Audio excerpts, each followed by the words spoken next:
Hello friends, welcome to RK tutorial. ఈనాటి వీడియోలో డిఎస్సిలో వచ్చినటువంటి ప్రీవియస్ మ్యాథ్స్ బిట్స్కి మనం ఆన్సర్ చూద్దాం. మరి మొదటి క్వశ్చన్ చూద్దాం. మొదటి క్వశ్చన్ ఏమంటే, క్రింది వాణిలో 15, 20, 36 మరియు 54లతో భాగించినప్పుడు ప్రతి సందర్భంలో 8 శేషం మిగిలేటువంటి కనిష్ట సంఖ్య అంటే ఇక్కడ అయితే ఎప్పుడైనా గుర్తుపెట్టుకోండి, కనిష్ట సంఖ్య విధంగా కనుక్కుంటే ఏం చేస్తాం మనం, వీటికి కాసా కనుక్కుంటే మనకు వచ్చేది ఆన్సర్. కాబట్టి 15, 20, 36, తర్వాత 54 వీటి ఎల్సిఎం కనుక్కుందాం మనము. మరి ఫస్ట్ మనం 3 టేబుల్ తీసుకుంటే 3 5 15 20 ఎట్లా వస్తుంది ఇక్కడ, తర్వాత 3 12, తర్వాత 3 18. సో 18 54 ఇక్కడ, తర్వాత మళ్ళీ 3 టేబుల్ తీసుకుంటే 5 3 ఎక్కలు రాదు ఎట్లా రాస్తాం ఇక్కడ మనం 20 ఎట్లా రాసుకుంటాం, ఎందుకంటే 3 ఎక్కలు రాదు కాబట్టి ఇక్కడ 3 4 12, తర్వాత 3 6 18. తర్వాత ఇక్కడ 5 టేబుల్ తీసుకున్న తర్వాత మనము 5 టేబుల్ తీసుకుంటే 5 ఎట్లా 5 4 4 ఎట్లా వస్తుంది ఇక్కడ, 6 ఎట్లా వస్తుంది. తర్వాత సో ఇవన్నీ కూడా 2 గుణించాలి కాబట్టి 2 ఎక్కడ తీసుకున్నాం మనం, 1 అట్లా వస్తుంది ఇక్కడ, 2 2 4 2 2 4 2 3 6 ఇక్కడ. తర్వాత సో 2 తీసుకుంటే 2 1 1 అట్లా వస్తుంది, 2 1 2 1 తర్వాత 3 ఎట్లా వస్తుంది, తర్వాత 3 సో 1 1 1 1 ఇక్కడ. సో మనకు వచ్చినటువంటి విలువలు ఇక్కడ ఏమని చెప్పండి, 3 ఇంటూ ఇక్కడ ఇవన్నీ గుణిస్తే మనకు వచ్చేది ఆన్సర్ అనమాట. మరి 3 into 3 into 5 into 2 into 2 into 3. So ఈ మొత్తం గుణిస్తే మనకు వచ్చే ఆన్సర్ అయితే 540 వస్తుంది మొత్తం గుణిస్తే మనము.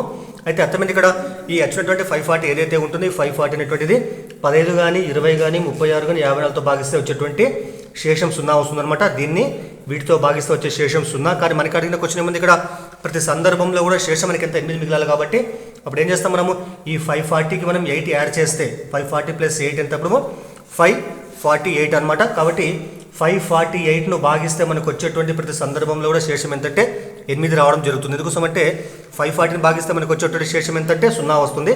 కానీ 8 మిగిలాలంటే ఏం చేస్తాం మనము, సో వీటితో దేంతో భాగించి మనకు వచ్చే శేషము 8 మిగులుతుంది అనమాట. తర్వాత రెండో క్వశ్చన్ చూద్దాం. రెండో క్వశ్చన్ ఏమంటే ఇక్కడ a plus B is equal to 24, b plus C is equal 30 మరియు c plus A is equal 36 అనేటువంటి సమీకరణాలను తృప్తిపరిచేటువంటి పూర్ణాంకాలు a, b మరియు c, a, b మరియు c అయితే వాటి యొక్క లబ్ధం ఎంత అని అర్థమైంది ఇక్కడ. సో ఏబిసి లబ్ధం ఎంత అని ఇక్కడ. అయితే మనకి ఇచ్చినటువంటి ఇక్కడ సమీకరణాలు ఇక్కడ ఏమంటే a plus B 24, b plus C 30, తర్వాత అదేవిధంగా c ప్లస్ 36 అనమాట. అయితే ఈ 3 సమీకరణాలు ఫస్ట్ కలుపుదాం మనం. కలిపితే ఏమొస్తుంది ఇక్కడ మనకు a ప్లస్ బి ప్లస్ తర్వాత రెండో సమీకరణము b ప్లస్ సి ప్లస్ తర్వాత c ప్లస్ ఏ, ఈ 3 కలిపేస్తే మనకు వచ్చేటప్పుడు ఆర్ వచ్చేసింది ఇక్కడ 24 ప్లస్ 30 ప్లస్ తర్వాత 36. మరి ఇక్కడ చూడండి a ప్లస్ ఇక్కడ ఏ ప్లస్ ఏ కూర్తి వస్తుంది 2a వస్తుంది కాబట్టి మరి 2 కామన్ చేసిన ఫస్ట్ అండ్ ఇక్కడ a plus A 2a b plus B 2b plus c plus 2a. కాబట్టి ఈ 3 పదాలకి 2 2 2 కామన్ చేస్తే 2 into a plus B plus అనమాట. ఇక్కడ ఏమో చెప్పండి, ఇక్కడ 24 ప్లస్ 30 ప్లస్ 36 మొత్తం కూర్తి మనకి ఎంత వస్తుంది 90 వస్తుంది ఇక్కడ. మరి 2 తర్వాత భాగిస్తారు కాబట్టి మరి a plus B plus C is equal to 90/2 అంటే ఎంత ఇక్కడ మనకు 45కు సమానం కావడం జరుగుతుంది. అంటే అర్థమైంది ఇక్కడ a plus B plus equal 45కి సమానం అనమాట. ఇప్పుడు ఏం చేస్తాను నేను, ఈ a plus B plus equal ప్రతి సమీకరణాన్ని a ప్లస్ బి యొక్క విలువను తీసేసుకుంటా పోతే అంటే మైనస్ చేస్తే మనకు వచ్చేది విడివిడి విలువలు అనమాట, ఏబీసీలు వస్తాయి ఇక్కడ మనకు. మరి మనకు తెలుసు కాబట్టి a ప్లస్ బి ఎంత 24 కాబట్టి ఇప్పుడు ఏం చేస్తాను నేను, a ప్లస్ బి ప్లస్ సికి వెళ్ళి ఫస్ట్ నేను దీని నుంచి మనం మైనస్ ఫస్ట్ ఏం చేద్దాం, మనం a ప్లస్ బి తీసేద్దాం మనం. మరి ఈ a plus B plus value ఎంత 45 ఇది. మరి a ప్లస్ మనకి ఇచ్చింది 24 వస్తుంది ఇక్కడ. మరి చూడండి తీసేసి మనకి ఏమొస్తుంది ఇక్కడ చూడండి ఏ క్యాన్సల్ ఇక్కడ -తో మైనస్ ఏ మైనస్ బి కాబట్టి బీబీ క్యాన్సల్ ఇప్పుడు ఏమంటే ఇక్కడ సి ఉంటుంది ఇక్కడ మనకి. కాబట్టి సి కూడా ఏంటంటే 45 - 24 ఎంత 11 వస్తుంది ఇక్కడ. సో 21 వస్తుంది ఇక్కడ, సి ఈక్వల్ 21 అనమాట. తర్వాత అదేవిధంగా మళ్ళీ మనము a ప్లస్ బి ప్లస్ సికి వెళ్ళి మనం తర్వాత b ప్లస్ సి తీసేస్తే ఇప్పుడు బి క్యాన్సల్ అంటే మరి a ప్లస్ బి ప్లస్ మొత్తం వెళ్ళిందంటే 45 కాబట్టి 45 మైనస్ మరి b ప్లస్ సి 30 ఇక్కడ కాబట్టి మనకి ఎంత 15 ఉంటుంది ఇక్కడ. తర్వాత అదేవిధంగా c ప్లస్ ఏ తీసేసేటప్పుడు మనకి ఏమొస్తుంది, అప్పుడు మనకు దీని నుంచి వచ్చేటప్పుడు 45 మైనస్ తర్వాత మనకి ఎంత ఉంది, c ప్లస్ 36 ఉంది ఇక్కడ. తీసేసి మనకి వచ్చేది 9 వస్తుంది ఇక్కడ. కాబట్టి ఇది మనకి ఏంది, c ప్లస్ అయిపోతే b ఉంటుంది ఇక్కడ. కాబట్టి మనకి వచ్చినట్టు విలువలు ఏమన్నా ఇక్కడ c అంటే 21, తర్వాత b అంటే c అంటే 21, b అంటే 9. సో ఈ మొత్తం ఏకి సమానం కాబట్టి ఇక్కడ ఏ రాస్తాం, ఏ ఈక్వల్ ఎంత మనకు 15కి సమానం. ఇక్కడ తీసిన కదా బి పోతే మనకి ఏ ఉంటుంది ఏ అనమాట ఇది. సో ఏ ఈక్వల్ టు 15 ఇక్కడ. కాబట్టి సో ఏ అంటే 15, బి అంటే 9, తర్వాత సి అంటే 21 అనమాట.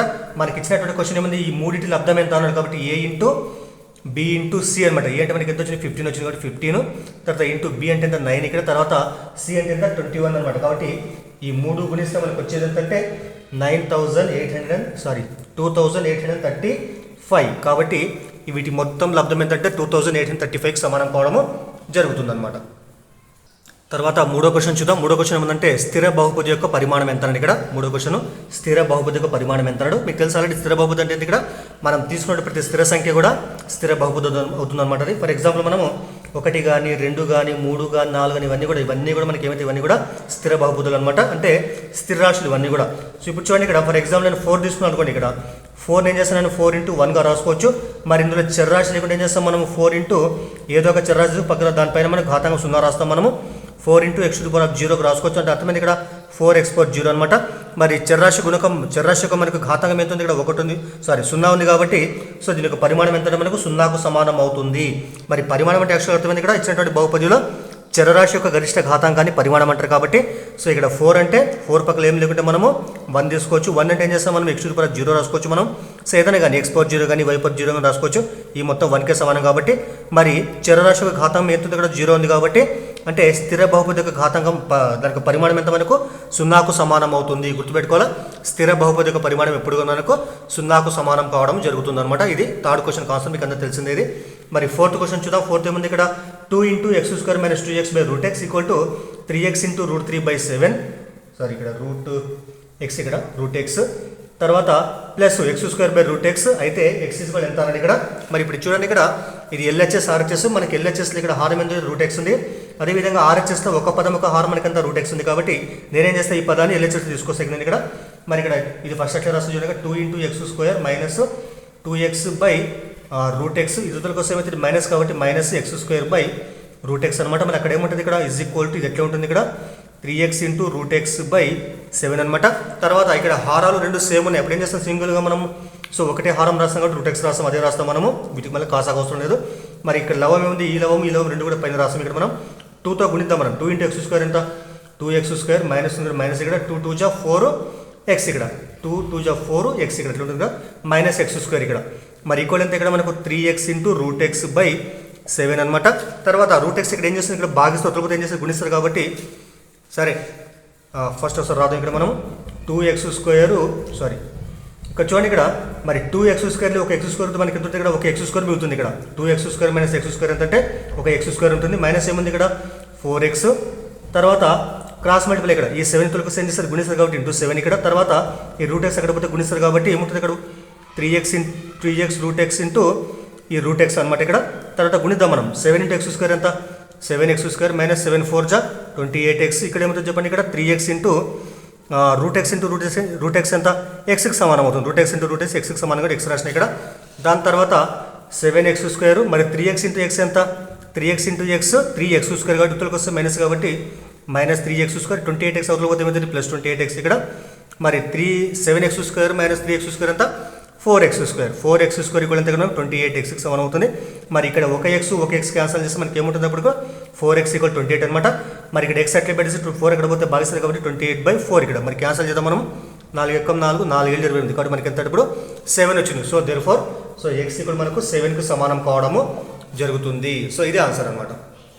సో నెక్స్ట్ 5వ క్వశ్చన్ చూద్దాం మనం. 5th question. 5th ఏముందంటే ఇక్కడ √961 - p = సో √926 - √676 అయితే p ఎంత అండి ఇక్కడ. సో √961 - p = √926 - √676 అయితే p ఎంత అండి ఇక్కడ. చూడండి ఇక్కడ సో √961 - p = మరి √926 అయితే మనకు తెలుసు ఆల్రెడీ 676 యొక్క వర్గమూలం ఎంత 26 సమానం అవుతుంది కాబట్టి -26 రాస్తే ఇక్కడ డైరెక్ట్ మొత్తం 26 సమానం అవుతుంది ఇక్కడ. మరి మైనస్ చేస్తే ఏమొస్తుంది √900 వస్తుంది ఇక్కడ. మరి ఇక్కడ ఏమో చెప్పండి ఇక్కడ √961 - p అనమాట. నెక్స్ట్ ఏం చేస్తా ఇరువైపులా వర్గం చేస్తా. ఇరువైపులా వర్గం చేస్తే ఏమొస్తుంది మనకి ఇక్కడ ఇరువైపులా రూట్ క్యాన్సిల్ అయిపోతుంది. ఇక్కడ రూట్ క్యాన్సిల్ ఇక్కడ. అప్పుడు ఏమంటుంది చెప్పండి ఇక్కడ 961 - p = అంటే ఇక్కడ 900 అనమాట. మరి p ఎక్కడ పోతే ప్లస్ అవుతుంది 900 తోలికి వస్తే మైనస్ కాబట్టి 961 - 900 = p కి సమానం అవుతుంది. ఇప్పుడు p ఎంత అంటే 961 - 900 ఎంత 61 కాబట్టి b మనకి ఎంతకు సమానం అంటే 61కి సమానం కావడము జరుగుతుంది అనమాట. నెక్స్ట్ 6వ క్వశ్చన్ చూద్దాం మనం. 6వ క్వశ్చన్ ఏమందంటే రోజా సంవత్సరానికి 8% చక్రవడ్డీ రేటుతో 2 సంవత్సరాల పాటు రూ1000 ఫిక్స్డ్ డిపాజిట్లో పెట్టుబడి పెట్టింది. రోజాకు ఫిక్స్డ్ డిపాజిట్ మెచ్యూరిటీ తర్వాత ఎంత వస్తుందండి ఇక్కడ అయితే ఏం చేస్తాం మనము చక్రవడ్డీ ప్రకారం ఇచ్చినాడు కాబట్టి మనకి వడ్డీ రేటు మనకి ఎంత ఇక్కడ 8% అనమాట. తర్వాత అదేవిధంగా సో కాలం ఎంత 2 సంవత్సరాలు అనమాట. తర్వాత సో అమౌంట్ ఎంత మనకి ఇక్కడ 1000 రూపాయలు అనమాట ఇక్కడ. సో 10,000 రూపీస్ అంటే ఇక్కడ 10,000 రూపాయలు అంట. తర్వాత మరి ఫిక్స్డ్ డిపాజిట్లో పెట్టుబడి పెట్టిందంటే అయితే 2 ఏళ్ల తర్వాత మీకు వచ్చేటువంటి మొత్తం అమౌంట్ ఎంత అనాలి ఇక్కడ. అయితే ఇది చక్రవడ్డీ సూత్రం ప్రకారం చేస్తాం మనము. మరి మీకు పి అంటే 10,000, ఆర్ అంటే 8%, ఎన్ అంటే 2 తీసుకుంటాం మనము. సరే, చక్రవడ్డీ సూత్రం ప్రకారం మొత్తానికి formula A is equal to P into 1 plus R by 100 to the power of N అనమాట. మరి సంవత్సరానికి వడ్డీ లెక్కిస్తారు కాబట్టి సాధారణంగా అయితే బ్యాంకులో మనకు సో బ్యాంక్ కానీ పోస్ట్ ఆఫీస్ కానీ మనం సో ఎన్ అంటే 2 తీసుకుంటాం అంతే మనం. ఇప్పుడు ఏ ఈజ్ ఈక్వల్ టు పి అంటే 10,000 కాబట్టి 10,000 ఇక్కడ. తర్వాత 1 ప్లస్ ఆర్ అంటే ఎంత మనకి 8% కాబట్టి 8 by 100 to the power of 2 ఇక్కడ తీసుకుంటాము. తర్వాత మరి 10,000 ఇక్కడ కాసాగడతాం మనం. ఇక్కడ 1 తీసుకుంటాం ఇక్కడ మనం 1 ఇంటూ 100 100. తర్వాత సో క్రాస్ మల్టిప్లై చేస్తే ఇక్కడ 100 ఇంటూ 1 100, 1 ఇంటూ 8 8, 100 ప్లస్ 8 అయితే 108, మరి 108 టు ది పవర్ ఆఫ్ 2 ఇక్కడ. మరి దీన్ని విడిగొట్టి రాస్తే ఏమొస్తుంది ఇక్కడ 10,000 ఇంటూ 108 బై 100 స్క్వేర్ కాబట్టి అర్థం ఇక్కడ. సో 108 బై 100 ఇంటూ 108 బై 100 ఇక్కడ చూడండి ఇక్కడ. సో 100 ఇంటూ 10,000 కాబట్టి 10,000 క్యాన్సల్ ఇక్కడ. అప్పుడు మనకి ఏముంది ఇక్కడ 108 108 కాబట్టి మొత్తం గుణిస్తే మనకు వచ్చే విలువ ఎంతంటే 11,664కు సమానం అవుతుంది. కాబట్టి 2 ఏళ్ల తర్వాత ఆమెకు అంటే రోజాకు వచ్చేటువంటి మొత్తం మెచ్యూరిటీ అమౌంట్ ఏంటంటే సో 11,664కు సమానం కావడము జరుగుతుంది. సో ఇది ఆన్సర్ అవుతుంది అనమాట. తర్వాత 7వ క్వశ్చన్ చూద్దాం. 7వ క్వశ్చన్ ఏమంటే శేష సిద్ధాంతం ఉపయోగించి 2x³ + 2x² - kx + 5ను x - 3 చే భాగిస్తే వచ్చేటువంటి శేషం ఎంత అని ఇక్కడ. అయితే శేష సిద్ధాంతం మీకు తెలుసు already. So p of x అనేటువంటి బహుపదిని ఏం చేస్తాం మనము x - 1 x - aతో భాగిస్తే వచ్చే శేషం ఏంటంటే p ఆఫ్ a అనమాట. సో p ఆఫ్ x అనేటువంటి బహుపదిని x - a అనేటువంటి విలువతో భాగిస్తే మనము అంటే x - a అంటే మనం x = 0 తీసుకుంటాం మనము. x - a 0 అనుకుంటే అప్పుడు x ఎంత a తీసుకుంటాం మనము. మరి x ప్లస్ a రాస్తే మనకు వచ్చేటువంటి విలువ p ఆఫ్ a కాబట్టి సో p ఆఫ్ a ఏమంటారు ఇక్కడ శేషం అంటారు అనమాట. మరి 0 వస్తేనేమో శేషము దానికి అది ఈ కారణాంకం దానికి శూన్యం అవుతుంది, లేకుంటే మనకు శేషం మిగుతుంది అనమాట. మరి ఇక్కడ కూడా మనకి ఇది మొత్తం p ఆఫ్ x అనుకుంటాం మనము. ఇక్కడ x - 3 ఉంది కాబట్టి మరి x - 3 0 అనుకుంటే x ఎంత అయిపోయినా x = 3 తీసుకుంటాం మనము. దీంట్లో మొత్తానికి మనం సో x ఉన్న ప్లస్ 3 రాస్తే మనకు వచ్చేటువంటి విలువ 8కి సమానం కావాలంట. కాబట్టి దాని శేషం కాబట్టి సో ఇందులో ఈ విలువ రాస్తే వచ్చేటువంటి విలువ దీనికి సమానం చేసుకుంటే మనకి ఏ వస్తుంది అనమాట. మరి ఇక్కడ రాస్తూ ఇక్కడ మనకి ఇచ్చినటువంటి బహుపది ఏముంది ఇక్కడ 2x³ + 2x² - kx + 5. సో దీంట్లో x ఉన్న ప్లేస్ ఏం రాద్దాం 3 రాస్తే మనకి శేషం అయితే 8 కాబట్టి ఈ మొత్తం 8కి సమానం చేసుకుంటాం మనము. మరి రాద్దాం ఇక్కడ మనము సో 2 ఇంటూ x అంటే 3 కాబట్టి 3 to the power of 3 plus 2 into 3 to the power of 2 minus k into x అంటే 3 కాబట్టి 3 ప్లస్ 5 ఈక్వల్ అయితే ఇక్కడ 8కి సమానం అవుతుంది ఇక్కడ. మరి చూడండి ఇక్కడ మరి 3³ అంటే ఎంత 3 ఇంటూ 3 ఇంటూ 3 కాబట్టి 27 వస్తుంది. 27 2 ఎంత 54 వస్తుంది ఇది మొత్తము. తర్వాత మరి 3² అంటే 9 9 2 18. తర్వాత మైనస్ k ఇంటూ 3 3k అనమాట. ప్లస్ అంటే ఇక్కడ 5కి సమానం అవుతుంది, ఈక్వల్ అయితే ఇక్కడ 8కి సమానం అవుతుంది అనమాట. మరి 54 ప్లస్ 18 మొత్తం ఎంత అయితే 62 72 72 ప్లస్ 5 ఎంత 77 77 మైనస్ 3 ఈక్వల్ అయితే ఇక్కడ 8కి సమానం అవుతుంది.